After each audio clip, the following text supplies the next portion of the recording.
Double home loan को prepay करना चाहिए या नहीं? देखिए, ये क्वेश्चन ऑलमोस्ट एवरी क्लाइंट पूछते हैं जिसका होम लोन चल रहा है। हाँ। तो इसका जवाब सिंपल है, इसका जवाब अपॉर्चुनिटी कॉस्ट पे डिपेंड करता है। ये अपॉर्चुनिटी कॉस्ट क्या है? तो लेट मी एक्सप्लेन। एग्जांपल देता हूँ। तो एक क्लाइंट है जिसका होम लोन सपोज 1 करोड़ का चल रहा है और duration 20 years, interest 7.5% per annum and EMI is 80,559। तो उसका टोटल रीपेमेंट हो जाएगा 1.94 करोड़ का ओवर 20 ईयर्स और टोटल इंटरेस्ट हो जाएगा 94 लाख, राइट।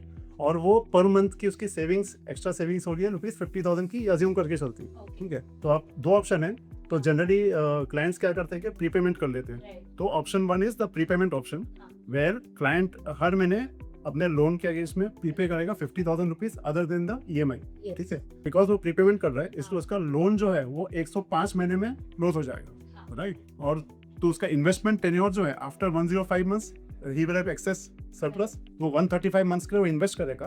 तो उसका जो टोटल इन्वेस्टमेंट है equity mutual funds, it will be 80,559 which is the EMI saved plus 50,000 जो सेविंग्स है, तो 1,30,559 एट 12% CAGR, ठीक है। एंड ऑप्शन 2 में हम ये करना है कि वो प्रीपेमेंट नहीं करेगा, नील होगा। तो इसलिए उसके पास 240 मंथ्स की इन्वेस्टमेंट ड्यूरेशन होगी, लेकिन इन्वेस्टमेंट अमाउंट सिर्फ 50,000 रुपीज रहेगा जो सेविंग्स है उसकी, ठीक है, और 12% में। तो at the end of 20 years उसका कॉर्पस ऑप्शन 1 में हो जाएगा अराउंड 3.72 करोड़ एंड ऑप्शन 2 में कैन यू एस्टिमेट कि कितना हो जाएगा कॉर्पस? 4 करोड़ तो around 4.95 crores, even though he's investing 50,000 per month. Okay, so Right. this is the power of early investing. Yes, and the difference between the two is around 1.23 crores. So this is the opportunity cost of prepaying versus not prepaying. So this is called opportunity cost. तो basically investors को या client को क्या देखना चाहिए? जहां पर भी उसके अपॉर्चुनिटी कॉस्ट मोर देन 0 है, definitely they should not prepay.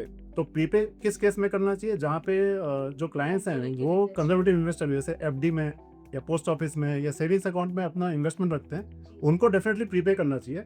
लेकिन जो क्लाइंट्स हायर इन्वेस्टिंग अपॉर्चुनिटी में इन्वेस्ट करते हैं, उनको अपॉर्चुनिटी कॉस्ट देख के प्रीपे नहीं करना चाहिए, बल्कि इन्वेस्ट करना चाहिए।